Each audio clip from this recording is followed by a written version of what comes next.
قرآن کا پہلا پارہ اٹھائیے، وَقُلْنَا يَا آدَمُ اسْكُنْ أَنْتَ وَزَوْجُكَ الْجَنَّةَ فَكُلَا رَغَدًا مِنْ حَيْثُ شِئْتُمَا وَلَا تَقْرَبَا هَٰذِهِ الشَّجَرَةَ، اے آدم جنت میں آرام سے اپنی بیوی کے ساتھ حوا کے ساتھ تم رہو، جو چاہے کھا لو، جو چاہے پی لو، جہاں چاہے موج مستی کرو، لیکن اے آدم اے حوا اس پیڑ کے قریب نہ جانا، اس درخت کے قریب نہ جانا۔ اللہ نے منع کر دیا ایک پیڑ کے بارے میں، اس پیڑ کے قریب مت جانا۔ اب ہمارا نوجوان کیا پوچھتا ہے، شیخ صاحب اس پیڑ کا نام کیا تھا، تجھے کھانا ہے کیا؟ کیوں پوچھتا ہے؟ ہماری عادت ہے فضول سوالات کرنے کی، جس سوال کا کوئی مقصد نہیں وہ سوال کرتے ہیں۔ آدم علیہ السلام کو اللہ تعالیٰ نے ایک پیڑ کے قریب جانے سے منع کیا، پیڑ کس چیز کا تھا، اس کا کیا مطلب ہے؟ اللہ نے پیڑ کا نام نہیں لیا ہے، ہمیں جاننے کی ضرورت بھی نہیں۔ اللہ نے کہا یا آدم اے حوا اس پیڑ کے قریب نہ جانا، اگر جاؤ گے فَتَكُونَا مِنَ الظَّالِمِينَ تو تم ظالموں میں سے ہو جاؤ گے۔ فَأَزَلَّهُمَا الشَّيْطَانُ عَنْهَا فَأَخْرَجَهُمَا مِمَّا كَانَا فِيهِ، شیطان نے ہمارے باپ آدم کو اور ہماری ماں حوا کو دونوں کو بہکا دیا۔ عوام میں یہ بات بھی مشہور ہے کہ ابلیس نے حضرت حوا کو بہکایا اور حضرت حوا نے آدم کو بہکایا۔ یہ غلط بات ہے، یہ قرآن کے خلاف بات ہے۔ قرآن کہہ رہا ہے دونوں کو بہکایا، دونوں کی کامن غلطی تھی، صرف حوا کی غلطی نہیں تھی، یہ آدم کی بھی غلطی تھی، یہ حضرت حوا کی بھی غلطی تھی۔ اچھا شیطان نے ایسے ہی ڈائریکٹ جا کر نہیں بہکا دیا، شیطان دوست بن کے آیا، شیطان ہمدرد بن کے آیا اور کہا اے آدم اے حوا میں تم کو ایک پیڑ کے بارے میں بتاتا ہوں، اس پیڑ کے پھل کو اگر تم کھا لو گے اے آدم اے حوا تم ہمیشہ ہمیش کے لیے جنت میں رہو گے، ہمیشہ ہمیش کے لیے تم جنت میں رہو گے یا فرشتے بن جاؤ گے۔ غور کرو، شیطان ہمارے باپ آدم کو بہکا بھی رہا ہے تو کیا کہہ کے بہکا رہا ہے؟ ان تکونا ملکین، اے آدم اے حوا اس پیڑ کو کھا لو تم فرشتے بن جاؤ گے۔ آدم علیہ السلام کو یہ نہ سمجھ میں آیا کہ اللہ تعالیٰ نے میرا مقام تو یہ بنایا کہ جب مجھے پیدا کیا تو فرشتوں کو حکم دیا کہ آدم کے آگے سجدہ کرو، اور شیطان مجھ سے کہہ رہا ہے اے آدم تو اس پیڑ کو کھا جاؤ تو تم فرشتے بن جاؤ گے اور ہمیشہ ہمیشہ جنت میں رہو گے۔ اللہ نے اس سے بڑا مقام دیا تھا، لیکن شیطان نے ایسی پٹی پڑھائی کہ ہمارے باپ آدم کو سمجھ میں نہیں آیا۔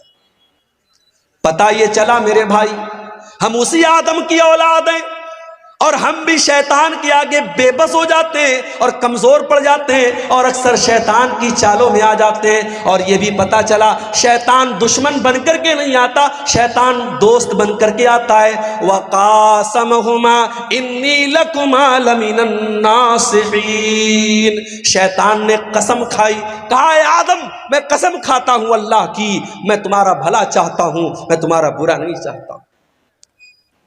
ہمارے سامنے کوئی اللہ کی قسم کھا لے، میں مارکیٹ میں جاتا ہوں، سامان خرید لیا، سامان کا ریٹ پوچھا دکاندار سے، اس نے کہا 100 روپے کا ہے، مجھے لگا یار کچھ مہنگا مل رہا ہے، میں نے کہا یار 90 کا دے دو، کہتا ہے مولوی صاحب اللہ کی قسم میں نے 80 کا خریدا ہے۔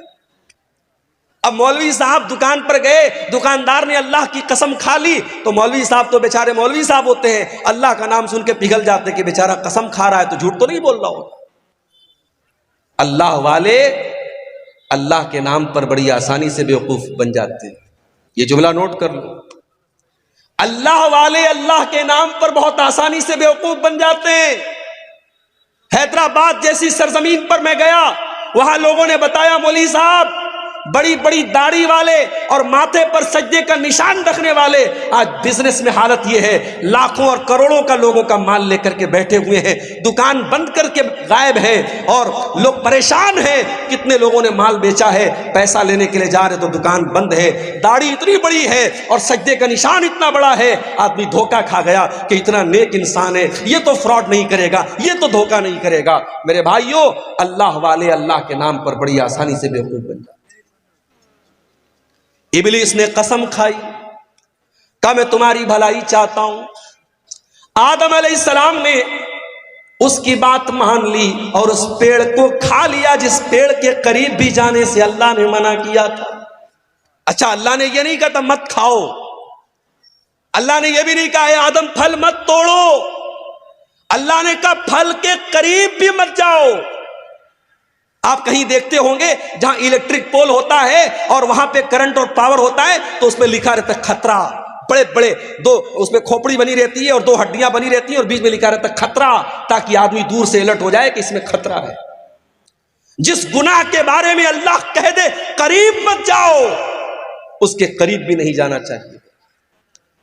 میرے نوجوان ساتھیوں، آج سماج میں زناکاری اور بدکاری عام ہوتی چلی جا رہی ہے اور آج موبائل کا استعمال زناکاری کے ایک آلے کے طور پر ہو رہا ہے۔ آج موبائل پر ہونے والی ایک چیٹنگ کہاں پر جا کے ختم ہوتی ہے کوئی نہیں جانتا۔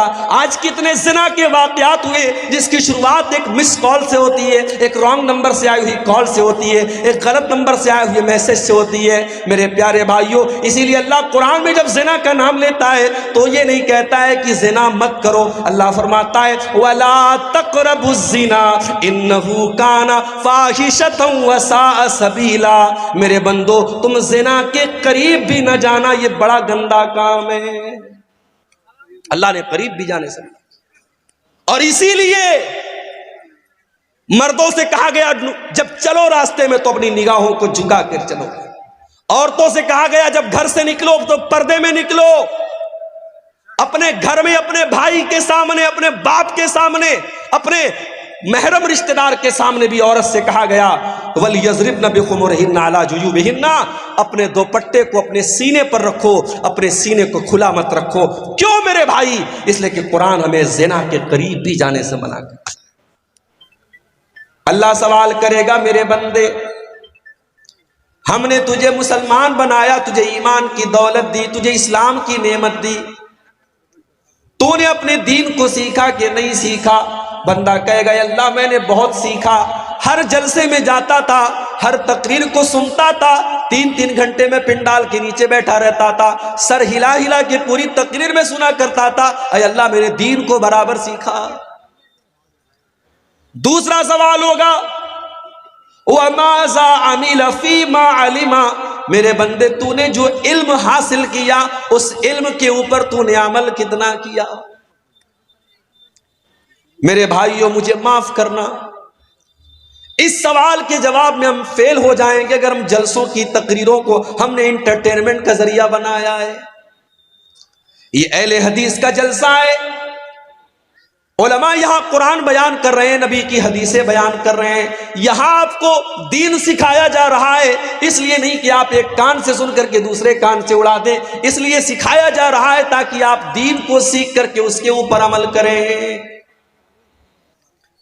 ذرا نبی اکرم کی سیرت اٹھا کر کے دیکھو میرے بھائی، ٹھیک ہے آپ کے یہاں کا ماحول ہے، رات بھر تقریریں آپ سنتے ہیں، بلکہ کہیں کہیں فجر کی اذان تک جلسہ چلتا ہے، ٹھیک ہے، میں اس کو حرام نہیں کہتا، میں اس کو ناجائز نہیں کہتا، میں اس کو غلط نہیں کہتا، مگر آپ ذرا اپنے نبی کی سیرت اٹھا کر کے دیکھو، اللہ کے پیارے نبی عشاء کی نماز کے بعد عشاء کی نماز کے بعد کوئی جاگتا رہے یا بات چیت کرتا رہے، اس کو اللہ کے نبی پسند نہیں کرتے تھے۔ حدیث کے الفاظ ہے کہ اللہ کے پیارے نبی عشاء کی نماز کے بعد بات چیت کرنے کو یا بلا وجہ جاگنے کو پسند نہیں کرتے تھے۔ اور اللہ کے رسول کے زمانے میں صحابہ کرام کا طریقہ کیا تھا؟ 2 گھنٹے کی تقریر نہیں ہوتی تھی ان کے دور میں، نہ صحابہ کے دور میں ہوتی تھی، نہ تابعین کے دور میں ہوتی تھی۔ ان کا طریقہ کیا تھا؟ ان کا انداز کیا تھا؟ عبداللہ ابن مسعود کہتے ہیں ہم اللہ کے نبی سے قرآن کی 10 آیتیں سیکھا کرتے تھے، ہم اللہ کے پیارے نبی سے قرآن کی 10 آیتیں سیکھا کرتے تھے، اور جب تک ان 10 آیتوں پر عمل نہیں کر لیتے تھے ہم آگے نہیں بڑھتے تھے۔ ہم نبی سے 10 آیتوں کو سیکھتے تھے اور ان کے اوپر عمل کرتے تھے، پھر 11ویں کا نمبر آتا تھا۔ معاف کرنا میرے بھائی، ہماری کمی یہی ہے اور پانی یہیں پر مر رہا ہے، ہم سننے کے شوقین ہیں، عمل کرنے کے شوقین نہیں ہیں۔ دعا کرو اللہ نے جس طریقے سے ہمیں جلسوں میں جانے کا شوق دیا ہے، تقریروں کو سننے کا شوق دیا ہے، علماء سے محبت کا جذبہ دیا ہے، اللہ تعالیٰ علماء کی ان صحیح باتوں پر، ان دین کی باتوں پر ہم کو عمل کی بھی توفیق عطا فرمائے۔ میرے بھائیوں، ایک انسان کی زندگی میں سب سے خطرناک چیز کیا ہے؟ اگر ہم غور کریں، ہماری زندگی میں سب سے خطرناک اگر کوئی چیز ہے، سب سے ڈینجرس، سب سے ہانی کارک، سب سے نقصان دہ اگر کوئی چیز ہے تو اس چیز کا نام ہے گناہ۔ بھائی، جو چیز آپ کو اللہ سے دور کر دے، جو چیز آپ کو شیطان کی گود میں لے جا کے بٹھا دے، جس چیز کی وجہ سے قیامت کے دن آپ ناکام ہو جائیں، وہ چیز آپ کے لیے کبھی فائدے مند نہیں ہو سکتی، وہ دنیا کی سب سے خطرناک چیز ہے۔ اسی لیے اللہ تعالیٰ قرآن میں کہتا ہے ظہر الفساد فی البر والبحر بما کسبت ایدی الناس۔ میرے بندو، خشکی کے اندر، تری کے اندر، زمین کے اوپر اور سمندر کے اندر جہاں پر بھی تم کو فساد نظر آ رہا ہے، جہاں پر بھی تم کو بگاڑ نظر آ رہا ہے، جہاں پر بھی تم کو تباہی نظر آ رہی ہے، بیما کسبت ایدی الناس، یہ لوگوں کے کرتوتوں کا نتیجہ ہے، یہ لوگوں کے گناہوں کا نتیجہ ہے، یہ لوگوں کی بدعمالیوں کا نتیجہ ہے۔ اور آگے اللہ کیا کہتا ہے؟ لِيُذِيقَهُمْ بَعْدَ الَّذِي عَمِلُوا۔ میرے بندو، یہ مصیبتیں جو تم دیکھ رہے ہو، یہ آفتیں جو تم دیکھ رہے ہو، یہ پریشانیاں جو تم دیکھ رہے ہو، یہ تمہارے بعض اعمال کی سزا ہے، یہ ہر گناہ کی سزا نہیں ہے۔ اگر اللہ ہر گناہ کی سزا دے دے، مَا تَرَكَ عَلَىٰ ظَهْرِهَا مِن دَابَّةٍ، تو زمین کے اوپر کوئی جاندار ہی باقی نہ بچے۔ کچھ گناہوں کی سزا اللہ دنیا میں دیتا ہے، مصیبتوں کی شکل میں، پریشانیوں کی شکل میں، تباہی کی شکل میں۔ اس کا مطلب یہ ہوا کہ کائنات میں جہاں پر بھی بگاڑ نظر آ رہا ہے، اس کے پیچھے ریزن کیا ہے، کارن کیا ہے، وجہ کیا ہے؟ انسان کے گناہ ہیں، انسان کی نافرمانیاں ہیں۔ اور آگے بڑھیے۔